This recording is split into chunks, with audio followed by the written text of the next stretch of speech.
माननीय गडकरी साहेबांचं नाव एक वेगळ्या आदराने दिल्लीमध्ये घेतलं जातं, तसं देवेंद्रजींचं इन्फ्रामॅन म्हणून घेतलं जातं. म्हणजे अशी काही ऑफर आली तर विचार करू. त्यांचं मत असेल एकदा आल्यानंतर बघा कसं आम्ही बॅटिंग करतो आणि ते तिकडे फेकून टाकतो. कारण त्यांची जी सिरियल होती महात्मा फुलेंची ती कोणामुळे बंद पडली ते त्यांनाही माहिती ना आम्हाला सुद्धा माहिती. मुख्यमंत्र्यांचा एवढा गौरवपूर्ण उल्लेख केल्यामुळे थोडासा संशय बाळगला. नाही, मी माननीय मुख्यमंत्र्यांची ही प्रतिमा आहे की मी खोटं काय बोललो?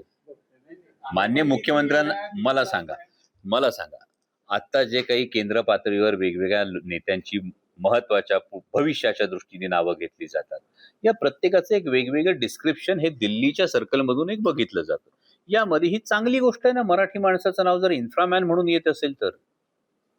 म्हणजे मराठी माणसाचं नाव इन्फ्रामॅन म्हणून येतं, जसं माननीय गडकरी साहेबांचं नाव एक वेगळ्या आदराने दिल्लीमध्ये घेतलं जातं, तसं देवेंद्रजींचं इन्फ्रामॅन म्हणून घेतलं जातं. तर मी त्या महाराष्ट्राचा एक लोकप्रतिनिधी म्हणून ही अपेक्षा राजकीय पक्ष ही गोष्ट बाजूला ठेवून व्यक्त करतो की पुणे नाशिक ओरिजिनल अलाइनमेंट वरून ती होऊ द्या ना.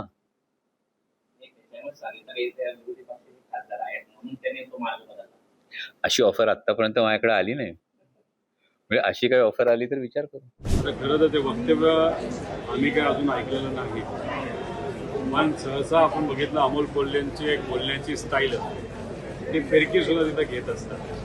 त्यात बोलत असताना त्यांनी जर सांगितलं असेल प्रस्ताव येऊ द्या मग आम्ही बघतो असं जर त्यांनी बोललं असेल तर कदाचित त्यांचं मत असेल एकदा आल्यानंतर बघा कसं आम्ही बॅटिंग करतो आणि ते तिकडे फेकून टाकतो. कारण त्यांची जी सिरियल होती महात्मा फुलेंची ती कोणामुळे बंद पडली ते त्यांनाही माहिती ना आम्हाला सुद्धा माहिती. त्यामुळे ते कुठेही त्या बाबतीतला निर्णय घेतील असं मला वाटत नाही. इन्फ्रास्ट्रक्चरच्या बाबतीत बोलायचं झालं तर गडकरी साहेबांबद्दल कदाचित त्यांना खूप चांगलं माहीत असावं, पण महाराष्ट्रात इन्फ्रास्ट्रक्चरची कामं ज्या पद्धतीने केली जातात हे आम्हाला तिथं माहिती आहे. त्यात काय होतं हे आम्हाला तिथं माहिती आहे.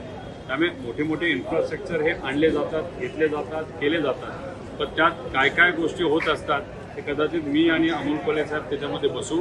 आणि एक आहे, आज भाजपमध्ये बोलायला गेलं, महायुतीमध्ये बोलायला गेलं तर देवेंद्र फडणवीस साहेब ॲज अ लीडर हे नक्कीच तिथं मोठे आहेत. आणि जर अमोल कोल्हेने तर कोणालाही असं म्हणायचं असेल की कदाचित येत्या काळामध्ये पंतप्रधान बनण्याची संधी ही कोणाला असेल तर भाजपचं जोपर्यंत सरकार आहे आणि महाराष्ट्रातून जर नाव पुढं देवेंद्र फडणवीस साहेबांचं भाजपकडनं केलं जात असेल तर नक्कीच आमचा पाठिंबा भाजपचं सरकार आहे तोपर्यंत. महाराष्ट्राचा एक नेता ते सुद्धा देवेंद्र फडणवीस साहेब तिथं जर मुख्यमंत्री बनत असतील तर आम्ही सुद्धा त्या गोष्टीचं स्वागत करू. पण ते कधीपर्यंत? 29 पर्यंत. कारण 29 नंतर काँग्रेस आणि आमच्या विचाराचं त्या ठिकाणी सरकार येणार आहे, त्यावेळेस दुसरा पंतप्रधान आणि मुख्यमंत्री तिथं असणार आहे. त्यामुळे आहे तोपर्यंत संधी घ्यावी. आणि माझं एवढंच मत आहे की महाराष्ट्रावर जो अन्याय आज होतोय, खास करून केंद्र सरकार जे करते आणि गुजरातचा जो विकास होतोय तसा विकास अजून जास्त पद्धतीने महाराष्ट्राचा झाला तर आम्ही अजून जास्त चांगलं स्वागत करू शकतो. तुमच्या पक्षात सध्या दोन नेता प्रवाह पाहायला मिळतात. काही जणांचं म्हणणं आहे की आपण काँग्रेससोबत गेलं पाहिजे, तर काही जणांचं एक एनडीए सोबत जाण्याचं मत आहे. आणि त्याचाच एक जर कुठेतरी दाखला द्यायचं झालं तर अमोल कोल्हेंचं वक्तव्य म्हणावं लागेल की जर आम्हाला तिकडे संधी मिळत असेल तर आम्ही त्याचा विचार करू.